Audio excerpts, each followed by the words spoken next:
what the newspapers forgot to publish about Governor Fashola. Fashola claims he spent the sum of 1.5 billion naira of unappropriated funds without approval in demolishing and planting grass at Oshodi. No newspaper reported this. Between January and June 2009, Fashola's chief of staff and PAs spent 290 million naira in sending text messages and making phone calls on their lines. Of course, no newspaper reported this. Please, someone kindly remind us, what did Stella Odua do again? Now, let us introduce Dr. Tunji Olowolafe. He is the owner of Deuce Projects Limited. He is Bola Tinubu and Babatunde Fashola's crony.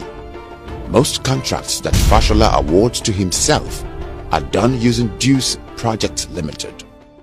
For instance, between January and August 2009, 11 out of 19 contracts in the Lagos State Ministry of Health were awarded to this company.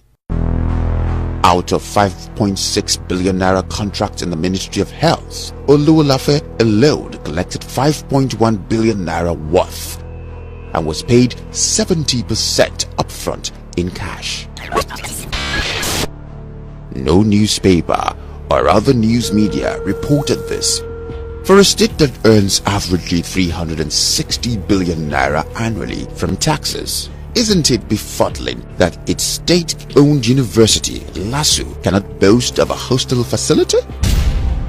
Yet, Governor Fashola had the temerity to increase school fees from 25,000 naira to 250,000 naira. Remember the Bank of Industry BOI building at Lagos Island that partially collapsed in March 2006? On the 21st of September 2008, the building was eventually demolished.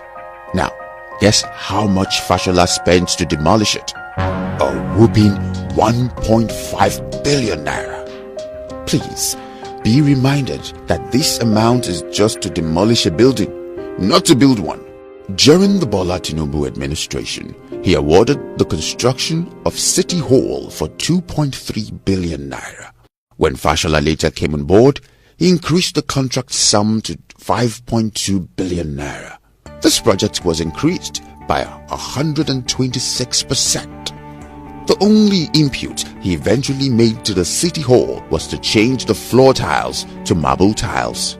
The news media conveniently missed this news item. The SSA media to Fashola spends approximately 200 million naira quarterly on press coverage and on news media editors. In other words, it is from this money that news media editors are paid to gag them from reporting anything unsavory about Fashola or his administration. Now, you know why no news media outlet broadcast or publish anything negative about Fashola and his administration. Fashola built a bridge to connect Lekki to Ikoyi. The Lekki-Ikoyi bridge is described as a suspended bridge. The bridge cost the state a staggering 38 billion naira. The House of Assembly's verification exercise rated the bridge as being not worth more than 7 billion naira. Whatever happened to 31 billion naira is best left to the imagination of the taxpayers. No newspaper has reported this. Still on the Lekki-Ikoyi bridge, the Lekki-Ikoyi suspended bridge is a 1.8-kilometer bridge. It is built on low-tide, shallow waters. It was built at an incredible cost of 38 billion naira. That is over $250 million for a 1.8-kilometer bridge.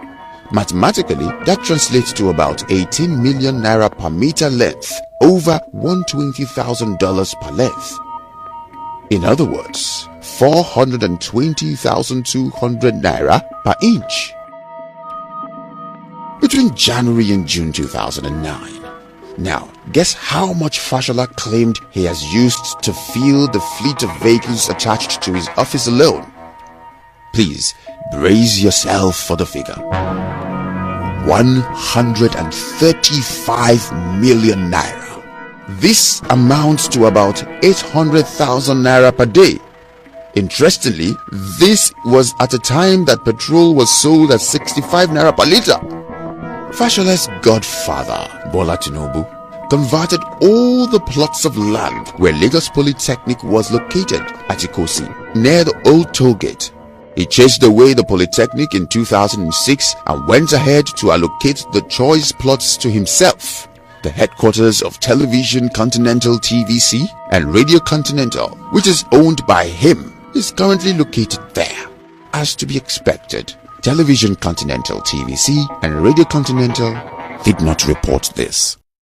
Bola Tinubu, while in office, allocated to himself the former Strabag yard that is located beside the Lagos State Secretariat at Alausa Ikeja. The land has now been developed to bear one of his investments, the Ikeja shopping mall, Ikeja ShopRite. No newspaper would report this. Lagos State generates an internally generated revenue IGR of an average of 25 billion naira to 30 billion naira monthly. The company that is contracted to collect IGR is Alpha Beta Consultants ABC, a company owned by Bola Ahmed Tinubu. The company collects 10% commission of taxes collected in Lagos.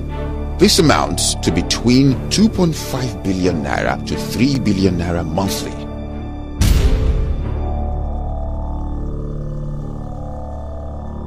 No newspaper has ever written a report or editorial about this.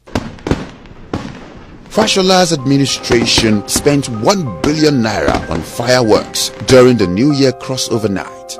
No newspaper reported this. Bola Tinubu appropriated to himself a choice public property situated along the Lekki-Ekpe Expressway. It was on this land that he built and part owns the multi-billion naira Oriental hotels at the Admiralty Circle, Morocco. Media houses conveniently turned a blind eye to this news item. However, this is the clearest indication of the betrayal of trust by Governor Fashola.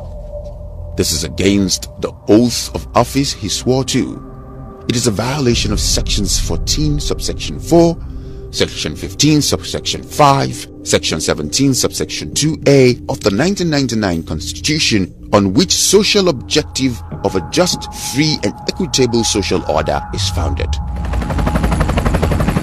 In 2009, Fashola claimed to have bought 2 helicopters for an unbelievable 5 billion naira. It was purchased without a transparent bidding process.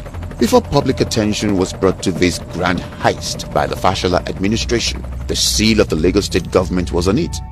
The fraudulent purported acquisition of 2 Bell 412 EP series helicopters from a Canadian firm constitute a flagrant violation of Section 12, Section 123, subsection 1 and 2, and Section 120, subsection 4 of the 1999 Constitution. There is hardly any agency in the state today that the Fashola family or Anima Shaun family does not prominently feature. This is aside from the in-laws and many relatives of the governor who returned from the United Kingdom to populate most of Lagos state agencies. No newspaper would ever report this.